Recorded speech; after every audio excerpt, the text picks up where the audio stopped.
Again, good evening, viewers. Welcome to episode 3 of season 3 on Guts, Glory and Story. We are back again with more personal stories of guts and inspiration. And today we have Divyanshu Ganatra, who himself is a personification of guts and glory in blood and bones. Here is a story of an acute helplessness that metamorphosed into a beautiful life. And we're going to hear about it more. And those of you who are new or you don't know us, I'm Alok Sinha, a serial CEO, an author, an entrepreneur. And I'm joined by my illustrious co-host, Sangram Surve. He's an ad man, a filmmaker, and a marketing strategist. And with this, I will now turn to Sangram to present Divyanshu to all of us. Sangram, over to you. Thank you, Alok. And what a pleasure to welcome all of you to this session of Guts, Glory and Story. And our own inspiration has taken a different turn by looking at contributors. I was just mentioning to Divyanshu that I've stopped using the word achievers because I think everyone who's come on this show is a contributor to the society, community, country. And the nature and class of contributors has also changed as we progress through the seasons. And after Sam Pitroda and after Mayank Gandhi, I'm so happy to have Divyanshu. Divyanshu's story is very unique. Divyanshu lost eyesight at the age of 19 thanks to glaucoma. And post that, his life has been nothing but extraordinary. Cut short to time, I think over a period of time, he's been one of the first, India's first solo paraglider. He's done a tandem bike. I mean, I've been to Ladakh many times, but I've never ventured out even on a motorcycle from Manali to Khardungla. I've done that entire route, but in the comfort of a Jeep. And here's a man who's actually done that on a tandem bike, right? He scaled Mount Kilimanjaro. He scaled peaks in the Himalayas. He's himself a professional in psychology. He's a trainer. He's a motivational speaker. He's not yet written a book, and I'm pushing him to write one. And I will help him in every possible way if he actually decides to do that. I think we've lost Divyanshu because Divyanshu had forewarned us that there might be a power issue at his end. We're just hoping he'll be back because he's already put a backup connection on his phone. So we'll hopefully have him back here. But yeah, I think those are the stories. The backstory to the inspirational speaker that we have today. Today, Divyanshu runs an NGO which essentially focuses on sports, especially for disabled people. He strongly believes that sports brings out your abilities much better. And in life, he's a motivational speaker and he does training and HR interventions for a lot of organizations, right? We just have to hold on a bit for the power issue to. Divyanshu can hear us. I think he's on. I can see him on his mobile. I'm not sure whether he can hear us. Hey. Yeah. Can you hear me? Yes, absolutely. Yes, Divyanshu. So, excellent. You prove that nothing stops you. You always should have plan B ready. Because everything that can go wrong will go wrong. Yes. I'm saying not even the Pune electric, whoever is supplying you electricity, not even they can deter you. So go ahead for your first question, Sangram. I have put my video on, but you guys will have to help me with the frame. Are you looking up my nose or where are you guys? Okay. What do you see? You don't worry. Is the video on? No, not yet. Hang on, just give me 1 second.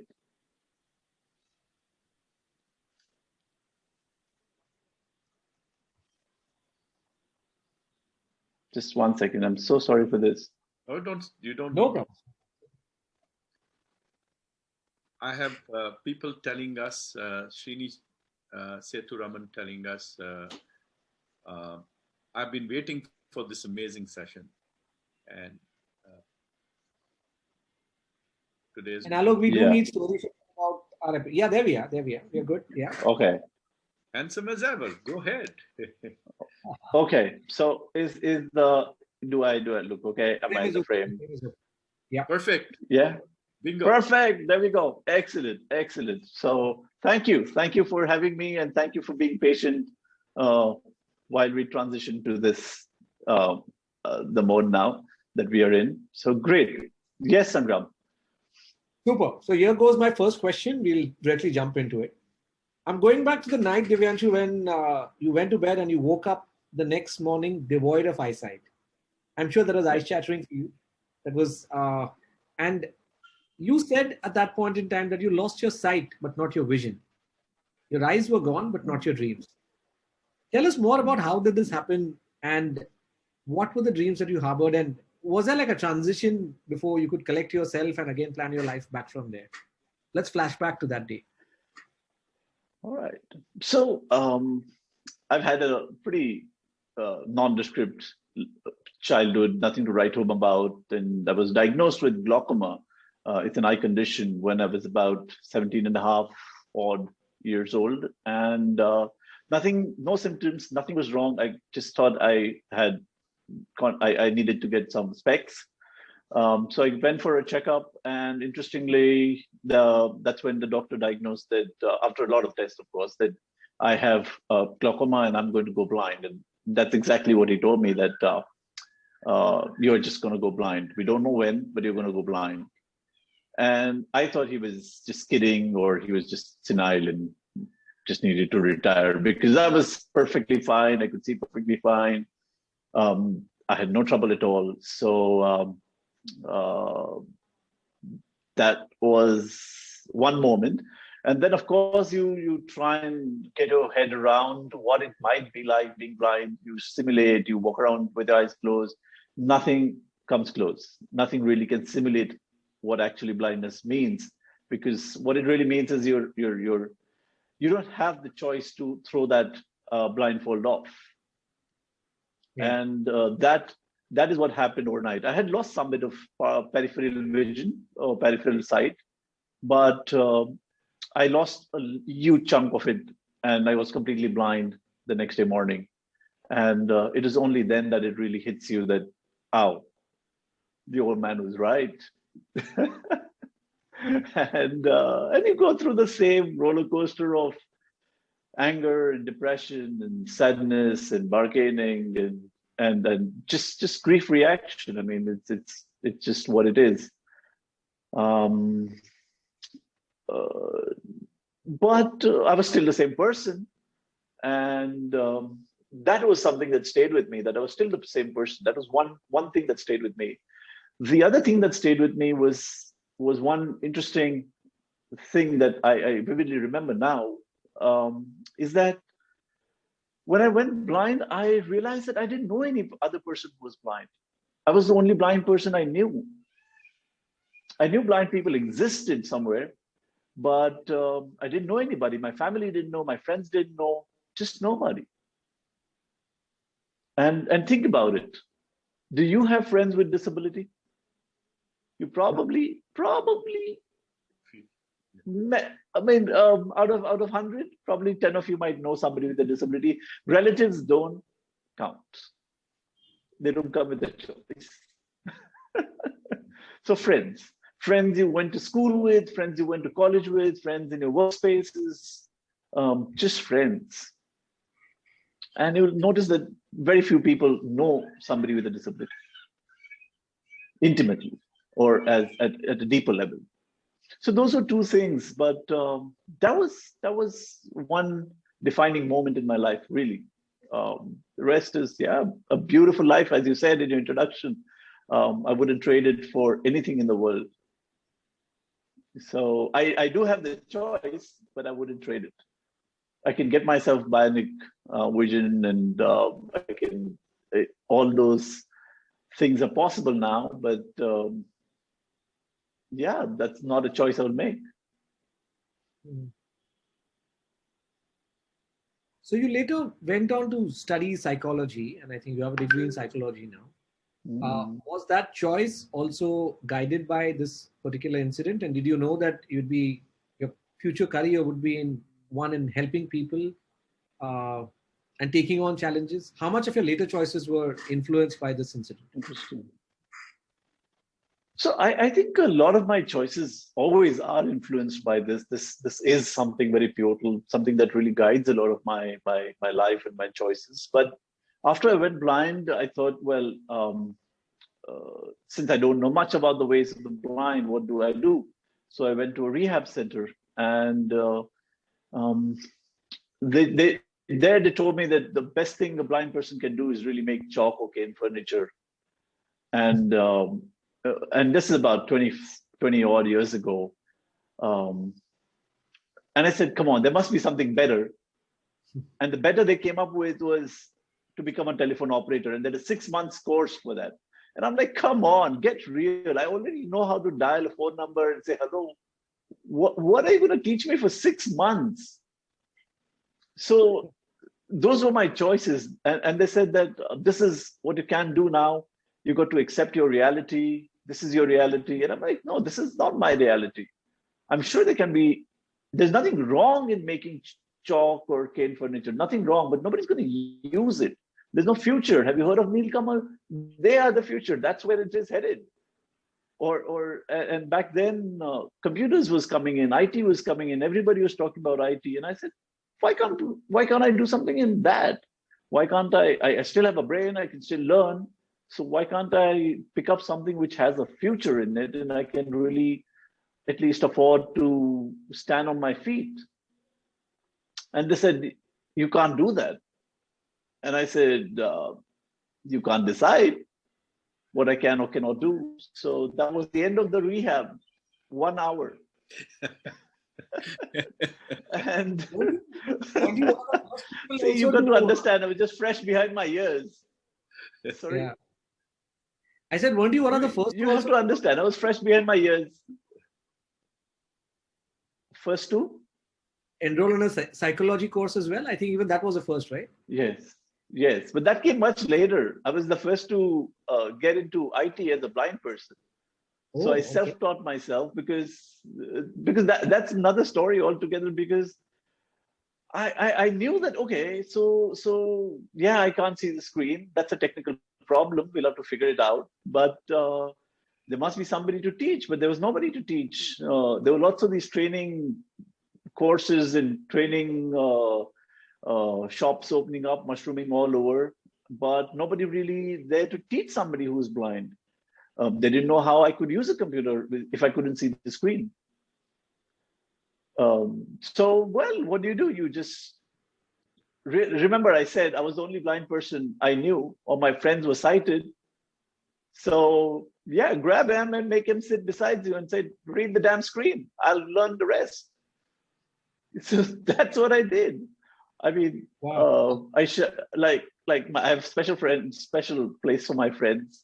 I also lost quite a few in the process because they would just run away at my sight because there was no getting away. 8-hour shifts. Just keep reading. Human prototype of a screen reader. But long story short, I self-taught myself. I got my first break with Data Pro Information Technologies Limited. I worked in internet technology. I worked in man-machine interfaces. Started working in IT for enabling, which is essentially the precursors to what you now know as AI and ML. We were doing that back then, 25 years ago. And that's when, while programming machines to do what the human brain does, I started studying the brain, because we essentially trying to emulate processes that are happening in the human brain. And I got fascinated. I completely fell in love with the human brain. I completely fell in love with this 3-pound machine on top of our shoulders, which is just amazing. I was just awestruck. I said, this is what I want to do. It's so dynamic. I want to study what we can do with this. And remember, I was having a very successful career in IT. Of course, I had not gotten any formal education, but and everybody said, why do you want to go to college now? you never like to study in formal education, but I said, no, this is what I want to do. And I thought this should be easy. But interestingly, when I went to get admission, they said, no, blind people can't do this course because it's science and apparatus and experiments. And well, you're actually working with human brains and people and real people. So they said, no, we can't do this. Blind people can't do this course. I said, really? Now I'm doing this for sure.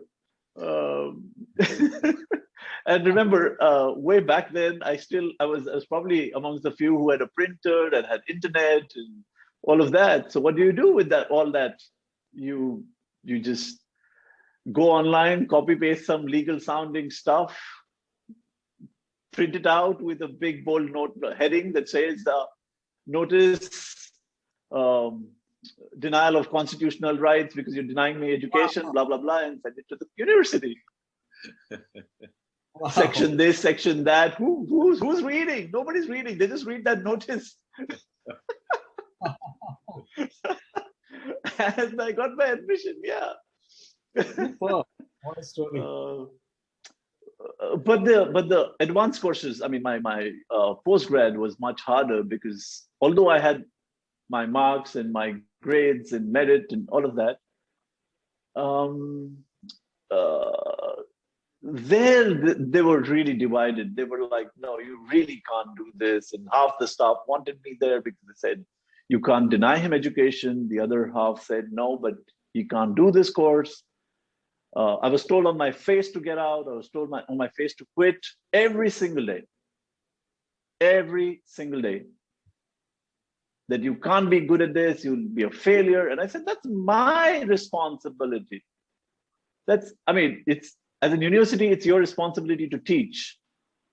What happens with it, what happens after my degree is my responsibility, not yours. And I had some of the greatest minds, and I still respect them. I mean, they're amazing, amazing theorists, amazing professors.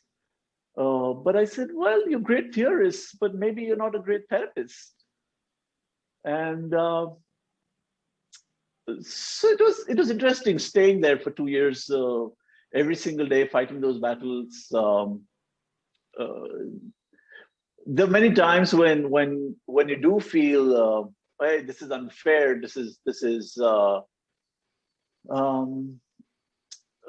We all get angry and upset when people treat us unfairly, right? Yeah. I mean, those of you who work in corporate, remember your reviews and your when you have your reviews, yeah, and your appraisals. Half the organization screaming bloody murder, saying this is unfair. I should have got that promotion. So yeah, it is unfair. It is unfortunate. But there is no fairness in this world. I mean, there is no example I have that this world is an extremely fair place for everybody. There's no example, not a single example where we can say that, hey, the world is fair. See, the air is the same for everybody, or look at the sun is the same for everybody, or nothing. Nothing really is. And that was one thing that really helped me stay there. That was one thing that kept me focused. And I said, yeah, it's unfair. It is unfair. But if I get upset and angry, I'm not going to be staying. I won't be able to stay true to my objective, which is to get my degree and get out of here. And that really was something that helped me stay there. That was something that helped me get through the course, and interestingly also get placed first in the batch. Wow. So Alok, just so you know, I'm also an ex-Tata myself, by the way. I read you. Yes, I know. I read your... So I did a small stint in Tata just after I got placed after my course in Tata's, but I did a very small stint there. But yeah, it's been a very interesting journey. I worked in hospital settings. I worked with patients in neuropsych. Interestingly, not a single patient of mine ever rejected me. Wow. Because for them, it was amazing because they could remain completely anonymous. Yeah. And they could tell me whatever they wanted to tell me, knowing fully well that this is going to be completely anonymous. Because most of us are embarrassed, right? We're like, oh my God, what if this person meets me somewhere else in a social setting? Yeah. It'd be so embarrassing. I've told him everything and intimate details of my life. But in this way, it's cool. So, in fact, it became a big advantage. Absolutely. That's what and life always has been this adversity advantage. Yeah. I think you there's always. Yeah. You always converted. Go on. Sorry, Alok. No, I was saying you always converted that adversity into some humongous opportunity, which, normally people are not able to. And this is yet one more. But can I bring you a little bit forward in your life where you tried something which was dangerous, as dangerous as losing your life, and sometimes you want to know why. So this, I'm talking about your first solo paraglide. And remember, paragliding is completely based on visual information, right? You need to look around. So when you went to your instructors, and I've seen your TEDx, both Avi and Anita. First, how did they agree to enroll you? And then second, you remember after you landed, you said, I took a leap of faith and never looked back. It's a beautiful world. Tell us more. Okay, that's a story in itself. First of all, just one minor correction. Paraglider is the equipment. The person who flies it is the pilot. Okay, so I'm a blind solo pilot, and I believe all of us have dreamt of flying in the big blue. Every single one of us, at least once as a child, we've dreamt of it. And we looked up and said, hey, it would be so amazing to fly with the birds. And then some adult comes around and says, what do you want to do when you grow up? And you say, I want to be a pilot, or I want to be an astronaut. And they say, ha, ha, ha, have you looked at your marks?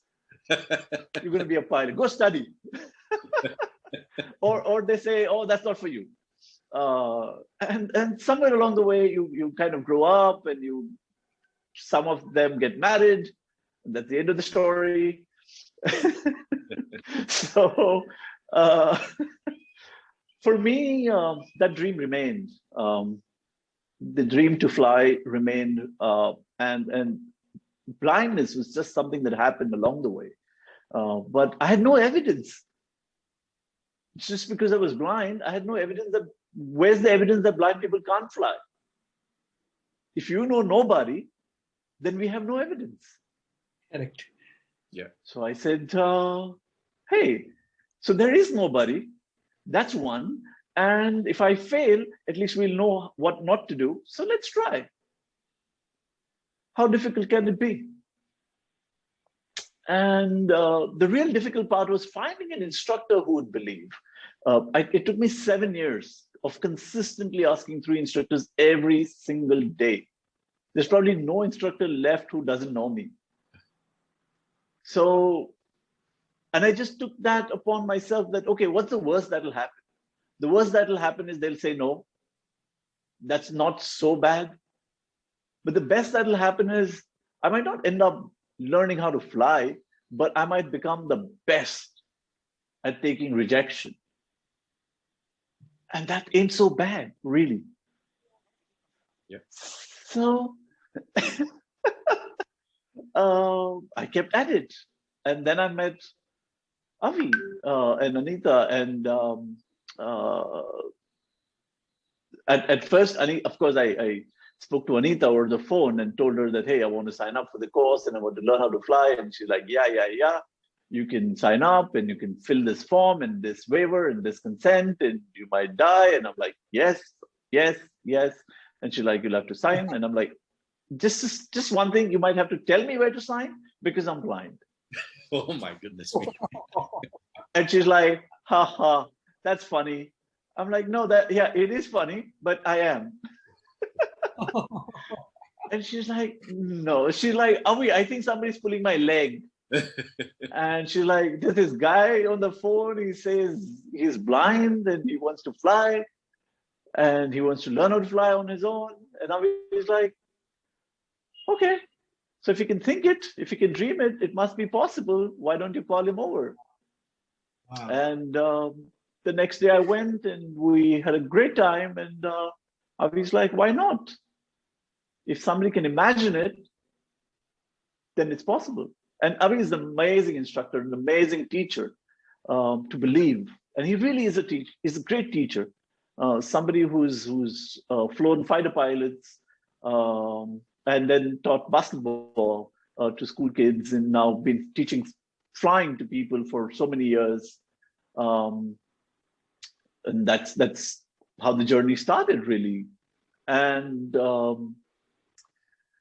one of the things is that, yes, when we do extreme adventure sports, we do know there is a certain risk element. We do know we're aware. We take all safety we take all safety precautions, but we do know that there is a possibility. But then the question is, do you love something bad enough that you're willing to die for it? Yeah. Because it's only worth doing if it's worth dying for. Otherwise, you're wasting your time. Yeah. And for me, this was worth dying for, because you live in eternity in one flight. I mean, you really live in eternity. Wow.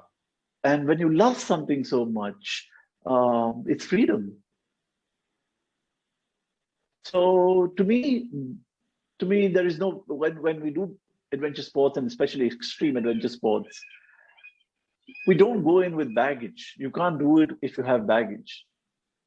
And you've got to ask yourself that really, really deeply, that are you really ready to go? Because if you're not, you're probably not meant to do that today. Yeah. You need to finish all your unfinished business.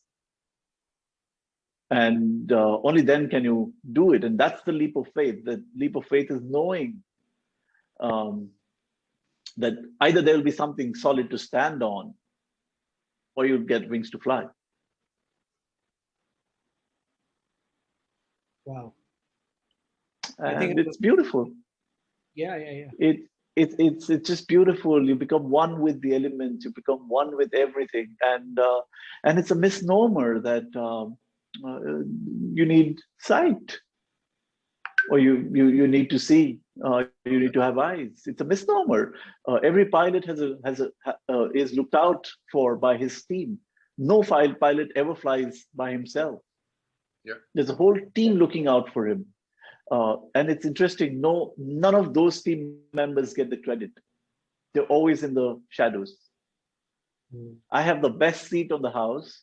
I get all the glory, while they're just happy to help me fly.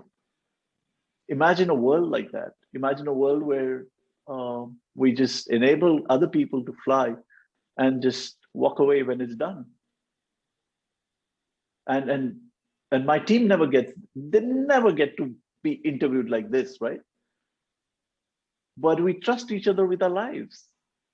And they were my eyes. We were 12 of us.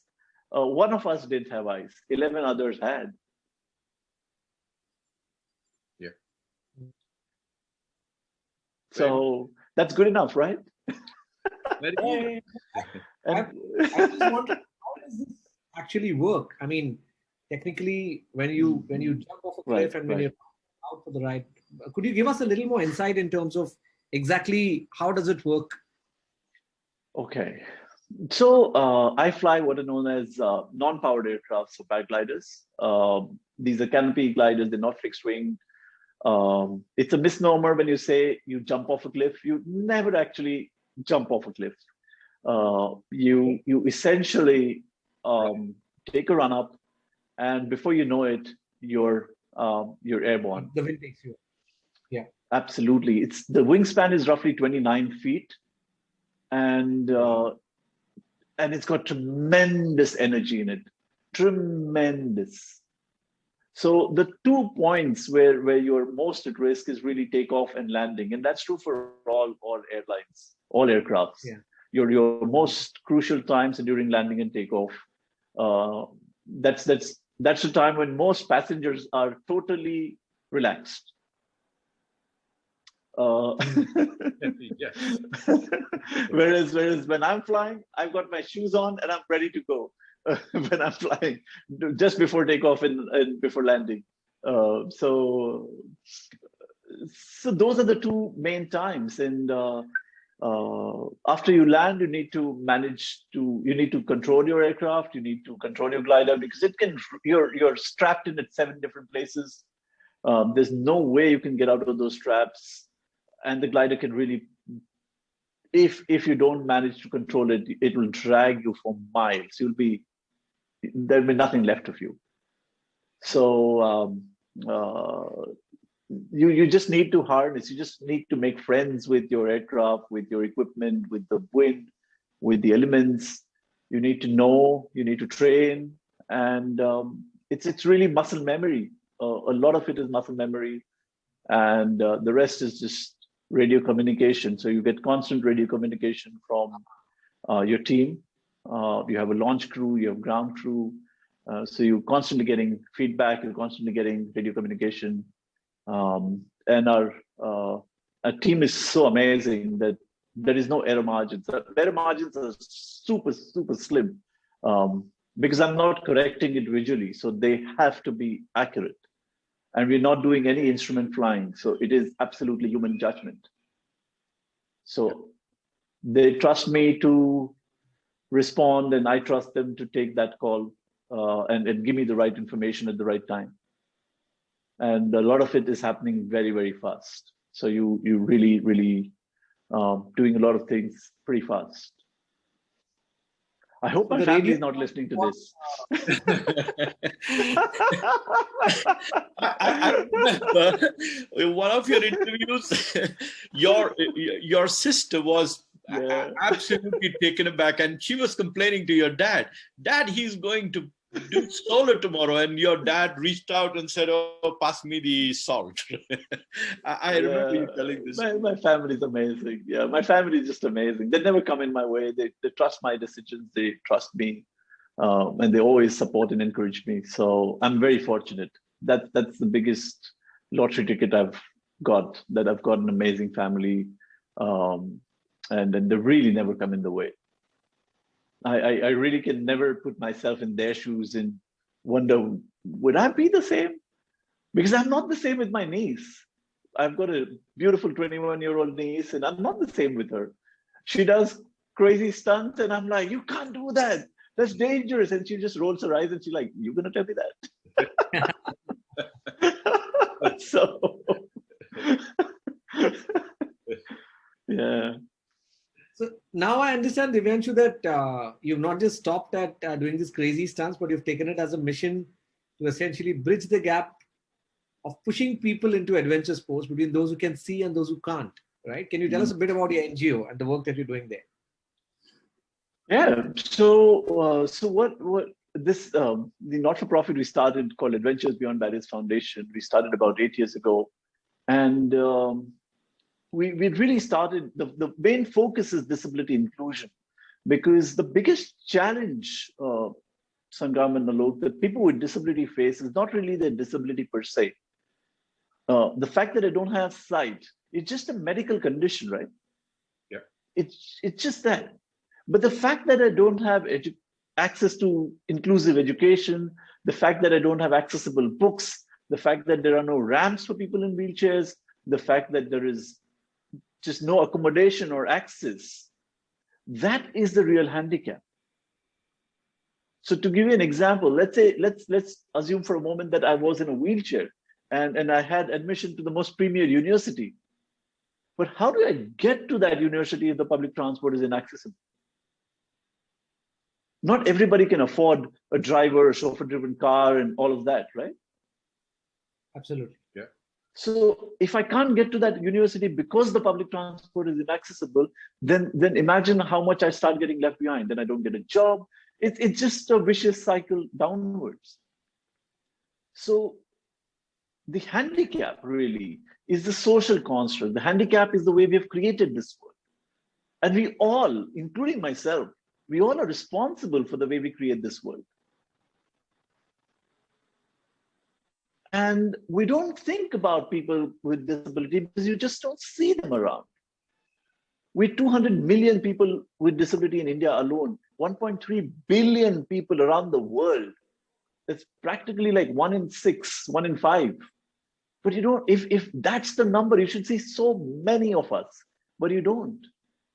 Because there is still stigma, there's still stereotypes associated with disability, there's still shame and considered to be a curse, and parents are often said to have sinned, and they never introduce us to the world. They keep us hidden away. Or we don't get to participate fully in the mainstream community simply because of lack of opportunities and lack of access. Now, if that's the real handicap, if the way we create the world is the real handicap, how can we change that? How can we bring about an organic grassroots level revolution? How can we change beliefs? How can we change mindsets? And to the best that I know is, if you get people with and without disability to come and play together and do things as equals, then they will discover about each other. They'll discover more about each other in an hour of play than a year of conversation. Because play fosters empathy and dialogue and builds friendships. And if you and I become friends tomorrow, there'll be no awkwardness. Once you and I become friends tomorrow, when we play together, we have a bond. You will say, hey, you know what? I just didn't know that people with disability had a PhD or MAs or software engineers or neurocognitive scientists. And I run a company. I can hire people with disability. Or I run an education institute. I can make my curriculum inclusive.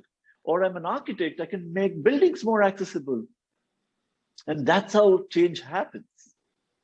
And adventure sport is, again, a way, because there is a stereotype, right? That people with disability can't do adventure sports. They can't go climb mountains. They can't go scuba dive. They can't go cycling. They can't go running. They can't do all of these things. These are all stereotypes. And we get people with and without disability to go climb the highest mountains, right up to Everest. We get them to go deep down in the oceans in scuba diving. We cycle from Manali to Khardungla, the highest motorable road in the world. We race from Pune to Goa in under 28 hours, non-stop 650 kilometers. Wow. On cycling. We run ultra marathons, we run marathons, and all of this with cross disability. So it doesn't matter to me if you're blind and deaf, you're paraplegic, you're quadriplegic, doesn't matter. Or you're old, or a woman, or 70-year-old, or a cancer survivor. I really believe everybody can. It's just about getting to the starting point and getting to do this as equals. And we see a change, we see a better world. So that's what we do at Adventures Beyond Barriers, because sport really has the power to unite people. It has the power to inspire. It has the power to bring hope. And no better example of the proof than to see Nelson Mandela having united an entire country just through play, just through sport. Yeah. So that's what we do. And then it's led to a lot of organic change. It's led to a lot of great things happening where a ton of people have gotten employment. A ton of them got scholarships, and some of them got married, and some of them became friends. All kinds of things happened. Because after that, what happens is up to them. And then that's where the magic is. I don't tell them this is what you need to do. Figure it out. Yeah. Fantastic. So we just enable that. And by the way, viewers, you should know that Divyanshu has run Pinkathons with Milind Soman. He is a darling of Amitabh Bachchan, and I know Amitabh took a huge amount of time in the interview and whatnot. I mean, Kilimanjaro, the list just goes on and on. But I have one question for you. So I remember in one of your interviews, and by the way, the viewers, usually we spend quite a lot of time with our guests to understand what they would like us to talk about. But when we spoke to Divyanshu, he said, no, my life is an open book. You can ask me anything and I will answer to you. I'll give answers back to you and then we were chatting as to where should we begin with, because I asked Divyanshu, give me some hooks. He said, you're wanting to look at some juicy parts of my life. I said, no, not at all. We don't want that part.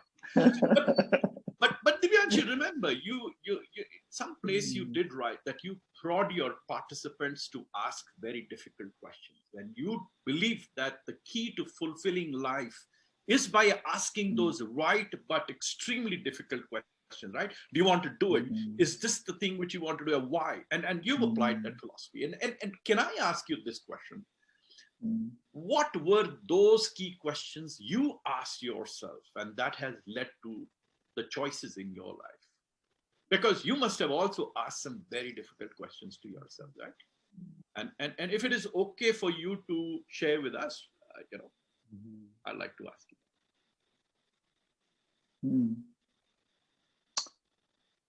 So I ask a lot of questions. I'm very curious, and I ask a lot of questions to myself. I ask a lot of questions anyways. But some of the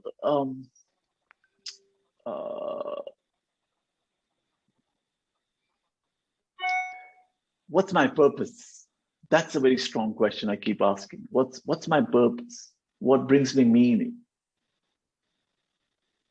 And that purpose is what drives me. That purpose is what motivates me.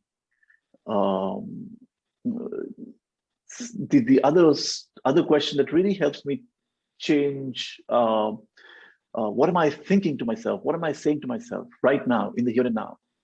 Because reality, even for now, even for all of us right now, even if we were in the same room, would reality be the same for all of us? It wouldn't be the same for all of us. So if you were 100 people in the room, we would have 100 realities. And then what is really real? Which reality is really real? So there is nothing really real out there. What is really real is what we create, what we construct, what's in our own thinking. That is what makes it real. So if there is a problem, if you're upset about something or anything, you need to check in with what you are saying to yourself. You need to check in with what you're thinking. You need to ask yourself, what kind of reality am I creating? What am I imagining? And then your thoughts lead to your emotions. So again, that's an indicator.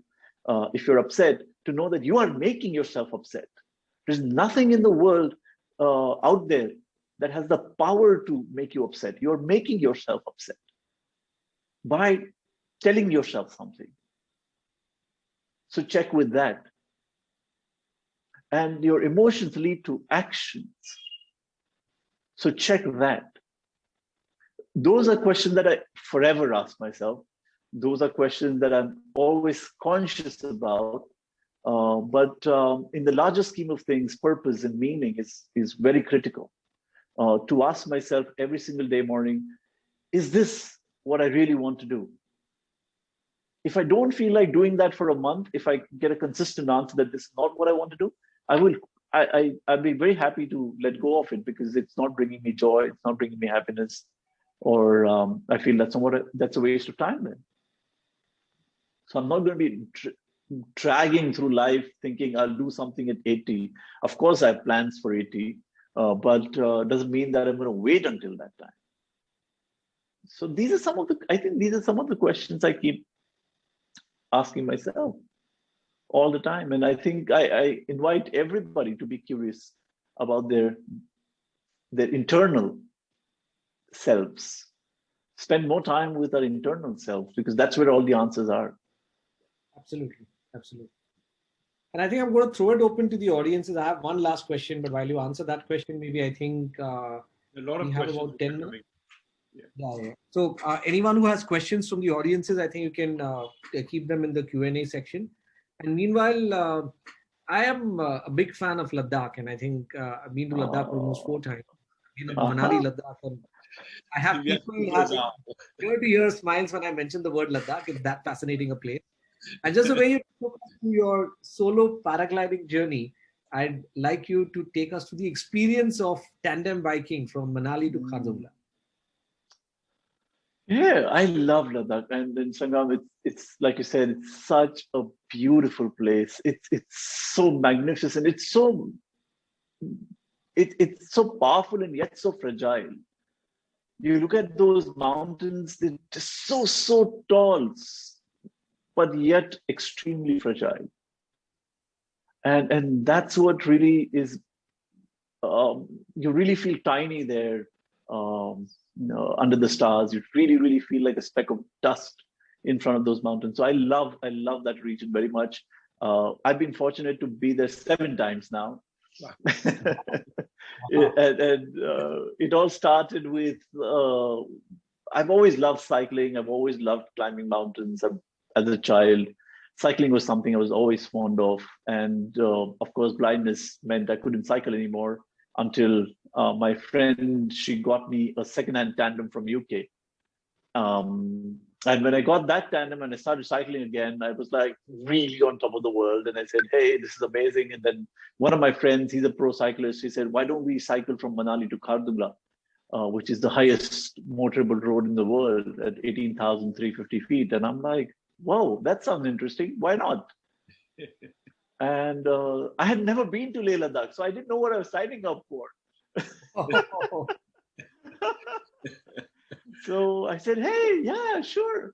And then as it happened, I have another cyclist who said, hey, I'd love to captain you. We've got a tandem. So he became my captain. He became my sighted captain. So now we were a couple of us. And then as it happened, the original friend copped out. He said, no, I'm not ready and I can't make it. So he copped out. And my other friend and I, we said, well, we booked our tickets. He had 9 days of leave from his corporate work. So he said, listen, I've got 9 days. Whatever we have to do in 9 days. And now we've got our tickets. So he said, well, since we have our tickets and we've got all the holidays, let's just go. Let's see what happens. So we said, let's continue. And we asked some of the professional cyclists, or rather we made the mistake of asking some of the professional cyclists what's the route like? And then they drew it on my hand and I'm like, whoa, the peaks just don't end. This is like way up there. And I'm like, whoa. And then they're like, did you say 9 days? It's not going to happen, because they did some math and they did some, this gradient and this elevation. And you're going to be 200 kgs on the bike. The bike itself is heavy, pushing all that weight up the hill. Downhill, you've got extra mass. It's crazy. Plus, you got a second-hand bike. Blah, blah, blah, blah, blah. They said, impossible. You got to do this in you'll probably take 13, 14 days. And we heard all of that and we said, thank you. We'll try. We'll do what we can. And we ended up there.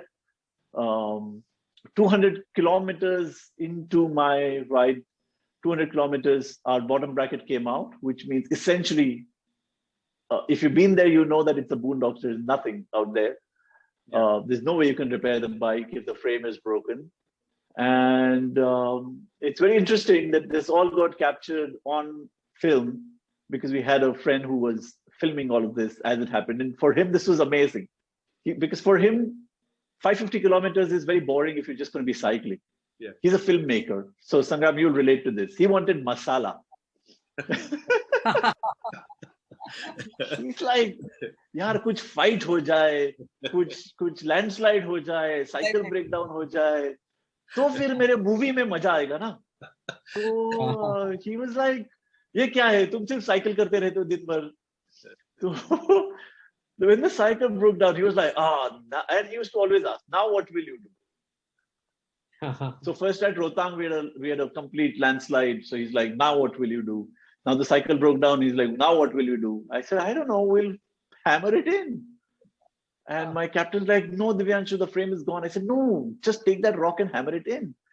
And he's looking at me like I've lost my marbles. And I said, no, I'm serious. Just hammer it in and let's see. And we hammered it and we went 5 more kilometers and it came out again. And he's like, see, this is what I meant. It's not going to work. I said, don't you get it? It's working.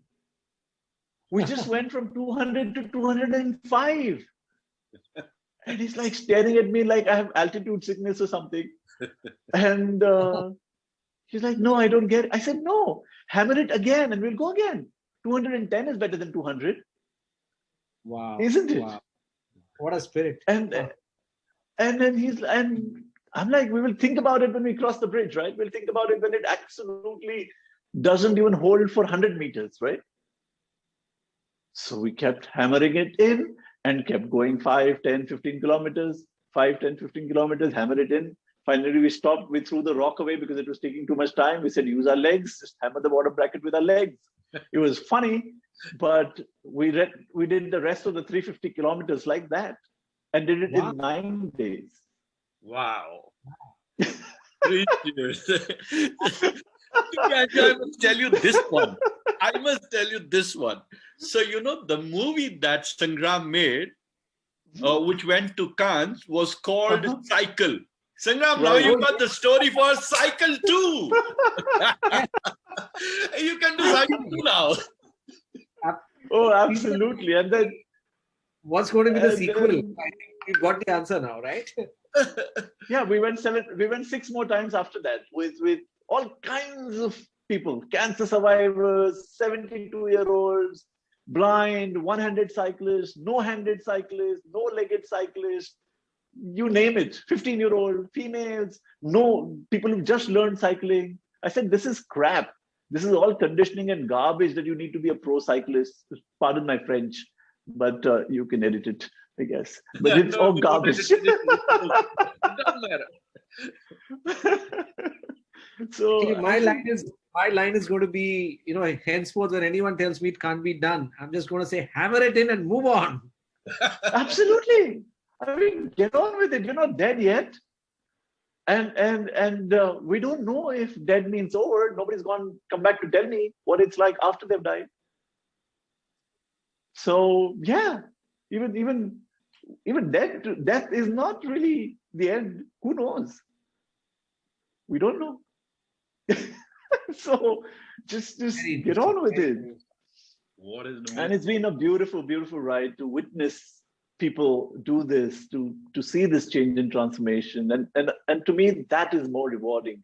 It's not to do it yourself. It's really to enable others to do it. It's really to enable others who believe they can't or they couldn't or they might not, to help them climb their own Everest. And it's not about the 550 kilometers. You might do 400, but 400 is better than 0. Beautiful. And you would never know that you have it in you for 400 until you got there and did it. Maybe you come back next year. There's no failure. You come back next year and you finish 500. You come back the third and you do 550. No big deal. You try. But it's about being there. It's about being at the starting point. And it's about competing with oneself. It's about bettering oneself and keeping on at it. So to me, that is more rewarding. I think that's what I found most interesting, because I think I somewhere read, and I think I read it wrong, that Divyanshu in the future wants to focus on Paralympics. And when I texted this to him, the first thing he said is, no, that's precisely against everything that I believe, because I don't believe sports should be at the cost of someone winning and someone losing. And the only thing I believe in is that you should be competing with yourself in terms of making yourself better every day. So, Sangram, we've got so many questions, and I think all the questions, so share your lessons learned, Who is your inspiration?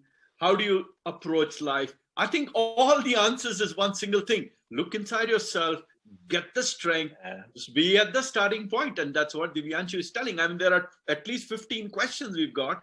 Divyanshu, you've given answers to all of them. Look inside. Yeah. Look inside, be at the starting point. Do it. Absolutely. And don't be afraid to fail. And if you want to fail, fail spectacularly and celebrate it. And celebrate it. We're too scared to surprise ourselves, you know. We sometimes are too scared of surprising ourselves, and we end up not doing it. I'm like, no, fail. It's okay. Celebrate it. Divyanshu, I had that poster in my office which said, "Spectacular failures are far better than mediocre successes." You know, and that's absolutely. Couldn't resonate more. Alok, there's a question from Ashish Das. It's a rather personal question. I think I'll take that as the last question for the day. I'm just going to read it out. Ashish asks, my brother-in-law is handicapped since the age of 4 years because of meningitis or brain fever caused by excessive use of vaccination. In order to get him basic benefits, some pension or allowance, we've had to struggle to prove to the world after 30 years, he's now 61, that he's permanently disabled. Do you think there has to have a digital archives for people like him, something like a DigiLocker? Not sure I understand the question. Ashish, do you want to elaborate a little bit more? I think what he says is DigiLocker is Government of India. That's a blockchain based locker. I'm not 100% sure whether we can answer that question here, but I if I understand him correctly, the challenge with the disability with what he's saying is that now I'm permanently blind. My optic nerves have snapped. There's nothing in the world right now that can regenerate nerves, right? So it's not like today I'm blind and tomorrow I can be sighted. But I have to prove this every 5 years, 10 years to get my disability certificate. Okay. And I have to go to the government recognized hospital. I shudder to do that because they peek, poke, prod, put all kinds of stuff into my eye. And I'm like, I don't want to do that. I'm blind, I've been blind, I'm going to be blind. Can't you just do it once? So there are many conditions. Like if you've lost your arm, you're not going to grow that arm again. Not yet. But to go through that rigmarole of that disability certificate and all of that, it's very difficult. And I think he's alluding to that, where you use technology to now consist, like he's that's what his life is, and that's who he is. And why does he have to go prove it every time? If I've understood his question correctly, that's what I think he's alluding to. So Ashish has also said that we've understood that correctly. Right. I think we've kind of run out of time. And but I think we've answered most of the questions, Alok. He's answered all the questions, not most, all of those questions. And Divyanshu, normally I don't say this just once, maybe before, but if we were in better times and we were all together and this was a face-to-face, I would have walked up to you and given you a big hug. So whatever it is, it's a virtual hug to you. So, thank you, Alok. Thank you. I'm a big hugger myself, so this is very hard for me to do this virtually. I love the energy of people. I love connecting with people. This is very hard to connect through. This is a cheap substitute. But well, we are in very weird times. Inshallah, hopefully the world will become better. There is hope, and someday we will meet and then do this in person and do this again in person. Who knows? My answers might be completely different.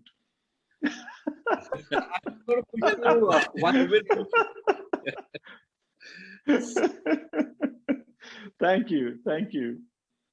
Yeah. I'm going to push you, Divyanshu, once again for telling your story to the whole world through the form of a book. I think your stories nothing short of spectacular. And I think it needs to be read by a much wider audience. I would once again say you should write a book, and any help you need in that regard, I'm always ready to help. But, thank you. You're very kind, and Alok, you too, and all the audience. Thank you for your time and for being here. And yeah, I hope you've taken something for yourself, and wish you all the luck and be safe and do well. Thank you. And Sangram, I'll definitely think about that. Absolutely. Also, thank you. Thank you. Thank you very much. Thank you. Divyanshu. And to the viewers, thank you again. I think this has been an amazing 1 hour,